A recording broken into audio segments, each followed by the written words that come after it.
I want to take a few minutes and talk about contrails versus chemtrails. Over the past few years, I've been asked several times about what I thought about the idea of chemtrails.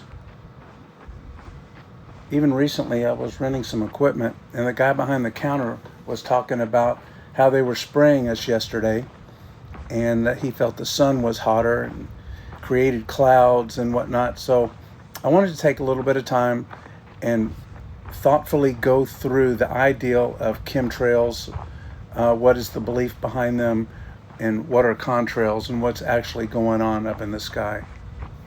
First of all, I'm a retired corporate pilot with over 6,000 hours of flight time. I've spent a lot of time at high cruise altitudes where condensation trails, which are commonly known as contrails, form. During my career, my aircraft produced contrails regularly. There was no switch in my cockpit to turn them on or off. There were no spray systems installed on the aircraft that I flew. What I witnessed over thousands of hours at high altitude was not a chemical dispersal program, but a predictable physical reaction between hot engine exhaust and extremely cold air. In recent years, people have claimed that these visible trails are evidence of a coordinated spraying effort, often referred to as chemtrails. Because I operate in the exact high altitude environment being questioned, I kind of feel a responsibility to address these claims clearly and directly. I'm not doing this to ridicule or dismiss anyone's concern. It's just to explain from firsthand operational experience how commercial aviation systems actually function and why the chemtrail claim does not withstand technical or logistical scrutiny. There's a wide belief that commercial aircraft are somehow equipped with spraying systems. Transport category aircraft do not contain spray nozzles, chemical tanks, dispersal plumbing, or cockpit controls related to chemical dispersal. Every installed system affects weight and balance, fuel burn, certification documentation, maintenance tracking, and crew procedures. There are aircraft that are used for aerial firefighting, but they're purposely built or heavily modified to carry water or fire retardant. These tanks occupy significant internal volume and dispersal occurs at relatively low altitudes for precision and effectiveness. It's understandable that someone might reason if a firefighting aircraft can carry and disperse material, perhaps an airliner could as well. The critical difference is certification, configuration, and operational purpose. Commercial passenger aircraft are not equipped, approved, or operated for aerial dispersal of substances beyond fuel combustion products. Aerial firefighting aircraft are purposely built to carry and disperse material at low altitude. Commercial airlines are not configured for this role. Here is a picture of a DC-10 firefighting aircraft. You can see that the chemicals are dispersed out the bottom of the airplane and it's at a very low altitude. Another common belief is that some kind of chemicals are added to jet fuel. Another assertion is that chemicals could be introduced directly into jet fuel and dispersed through the engine exhaust. At first glance, this may seem plausible. Jet engines burn fuel, exhaust exits the engine, and the visible trails originate at the engines. Jet fuel, however, is tightly standardized across the aviation industry. Approved additives such as fuel system icing inhibitors are specified, tested, and documented. The existence of legitimate additives raises a fair question, though. If one additive can be introduced, why not another? The answer lies in certification, oversight, and detectability. Fuel chemistry directly affects combustion, temperature, emission output, turbine wear, fuel flow calibration, and long-term engine performance. Any unauthorized alteration would produce measurable and traceable operation consequences across a globally monitored system. Jet engines burn hydrocarbon fuel. One natural byproduct of hydrocarbon combustion is water vapor. At high cruise altitudes, where outside air temperature are often between minus 40 degrees Fahrenheit and minus 60 degrees Fahrenheit, that water vapor condenses and freezes into ice crystals when it encounters sufficiently cold and humid air. The visible trail is the result of exhaust gases meeting atmospheric conditions conducive to ice formation. If a dispersal agent were blended into jet fuel, its presence would not depend on humidity, altitude, layering, or geographic location. Every aircraft burning that fuel would emit a visible trail constantly. In operational reality, that does not occur. Fuel composition does not change minute by minute. Atmospheric conditions do. If the fuel were the determining factor, contrails would appear every day from every jet. They do not. Turboprop aircraft burn the same jet fuel as turbine-powered airliners. Yet they rarely produce persistent contrails because they typically operate at lower altitudes where atmospheric conditions do not support sustained ice crystal formation. The fuel is the same. The environment differs. In aviation, substances are identifiable. Systems are documented. Performance, impacts are measurable. Contrail formation aligns with atmospheric physics, not covert fuel chemistry. Here is a picture of a 4-engine jet forming 4 contrails. Notice one behind each engine. Contrails originate at engine exhaust outlets, where water vapor from combustion meets cold, humid air at high altitude. Another claim is that these persistent trails prove intentional spraying. Some trails dissipate quickly, others linger and spread. The difference appears deliberate, but it is not. Contrails form when hot, moist air mixes with extremely cold air at high altitude. The critical variable is the atmospheric moisture. At cruise altitude, the atmosphere is layered. One layer may be relatively dry. Another may be supersaturated with respect to ice. When an aircraft enters a humid layer, contrails persist and spread under the influence of wind shear. Engine power and fuel flow remain constant. The atmosphere is what changes.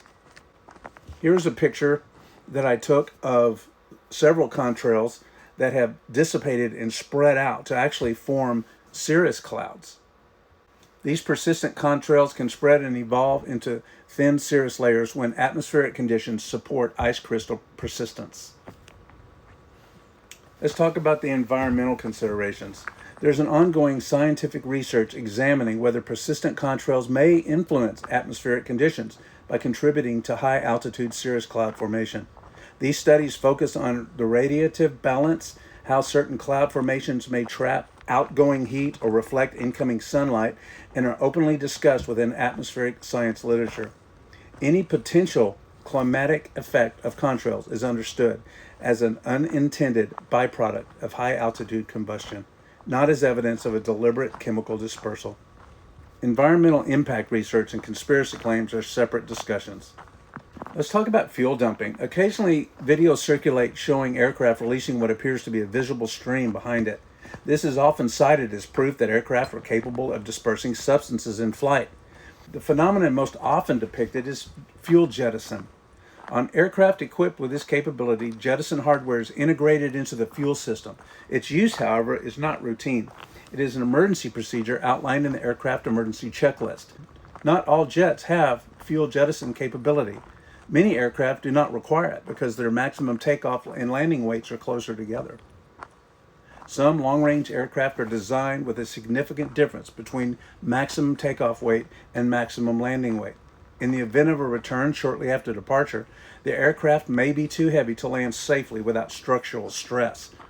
Fuel jettison allows the crew to reduce the weight to within certified landing limits. When fuel jettison is used, it is coordinated with air traffic control. It's documented and conducted for safety reasons, not as part of a routine operation. The presence of a safety system within the fuel architecture does not imply a covert dispersal program. It reflects a conservative aircraft design and regulatory certification standards. Fuel dumping is rare. Coordinated with air traffic control and documented, it is a safety feature, not a covert dispersal system. Let's look at some logistics. Aviation includes commercial airliners and jet aviation turbine aircraft. These are manufactured, maintained, fueled, and regulated by independent organizations across many countries.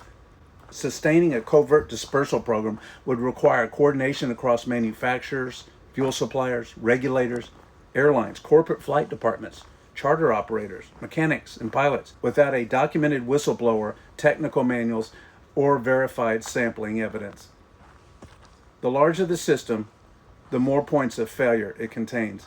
Contrail formation requires only physics. Modern aviation operates in an era of unprecedented visibility. Flights are publicly trackable. Aircraft registrations are searchable. Communications are recorded. Maintenance and regulatory oversight are documented.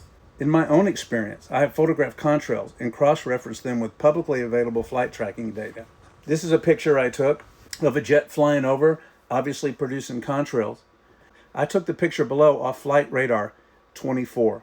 It shows that that airplane producing those contrails was a United Airlines Flight 2358 flying from Houston to San Francisco. It was a Boeing 777 at 36,000 feet. Just know that there is no separation between what is visible in the sky and what is documented on the ground. Cloud seeding is also an argument some people bring up. Weather modification through cloud seeding is a documented and publicly acknowledged practice in some regions. Cloud seeding aircraft operate at relatively low altitudes with existing cloud systems. The materials used are dispersed in small quantities and under specific meteorological conditions. These operations differ significantly from high altitude contrail formations. This picture is one of a cloud seeding aircraft. Aircraft used in cloud seeding operations are visibly equipped with external flare racks and operate within the cloud systems at lower altitude. There was a paper written back in 1996 called Weather is a Force Multiplier, and it's frequently cited in chemtrail discussions. This document was a speculative research paper produced at the Air War College. It was not a policy directive and did not outline an operational dispersal program. While it demonstrates theoretical interest in weather modification, it does not establish the existence of a global commercial aviation dispersal effort. So basically, over thousands of hours at high cruising altitude, I have observed contrails forming under predictable atmospheric conditions. I operated inside a system built on documentation, checklists, and accountability. There were no hidden systems. There were no undisclosed dispersal programs. There was combustion, temperature, humidity, and physics. Complexity does not imply conspiracy. My intent here was not to dismiss anybody's concerns, but just to clarify how these systems really function. What everyone ultimately concludes is their own decision.